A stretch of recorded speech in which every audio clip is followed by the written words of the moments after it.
এই কুকুরটি বেশ উত্তেজিত ছিল কারণ তার মালিক তার জন্য একটা সারপ্রাইজ রেখেছিল, কিন্তু বাক্সটা যখনই খোলা হলো তখনই উত্তেজনা দুঃখে পরিণত হলো।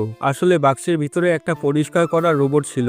দম্পতি তাড়াতাড়ি সেটা সেট করে চার্জে লাগিয়ে দিল। কয়েক ঘন্টা পর রোবটটা চালু হলো। যখন মেঝেতে এক টুকরো খাবার পড়লো, কুকুরটা সেটা ধরার জন্য প্রস্তুত ছিল, কিন্তু রোবটটা তার আগেই খাবারটিকে পরিষ্কার করে ফেললো। পরের দিন কুকুরটা আরামে খাবার খাচ্ছিল, কিছু খাবার মেঝেতে পড়ে গেল। রোবটটা সেটা দেখে তৎক্ষণাৎ পরিষ্কার করে দিল। পরিস্থিতি দেখে কুকুরটা ঠিক করলো সে রোবটের আগে খাবার তুলে নেবে, কিন্তু প্রথমবার কিছু ব্যর্থ হলো। দ্বিতীয়বার খাবার টেবিলের নিচে গড়িয়ে গেল, কিন্তু রোবটটা সেটাও সহজেই পরিষ্কার করে দিল। কুকুরটার অনেক চেষ্টার পরেও রোবটটাকে হারাতে পারছিল না, কিন্তু এক সময় এমন হলো যে রোবটটার ব্যাটারি শেষ হয়ে গেল আর অবশেষে কুকুরটা খাবার তুলে নেওয়ার সুযোগ এলো। কিন্তু হঠাৎ তার কাছে কিছু অদ্ভুত লাগলো, কারণ রোবটটা কোনো সাড়া দিচ্ছিল না। কুকুরটারও খুব দুঃখ হলো, আর তখনই কুকুরটা নজর রোবটের চার্জের দিকে পড়লো। সে রোবটটাকে চার্জের দিকে ঠেলে নিয়ে গিয়ে চার্জে লাগিয়ে দিল। কয়েক ঘন্টা পর রোবটটা আবার চালু হয়ে গেল। কুকুরটা এরপর খুব খুশি হলো আর দুজনেই বন্ধুত্ব করে নিল।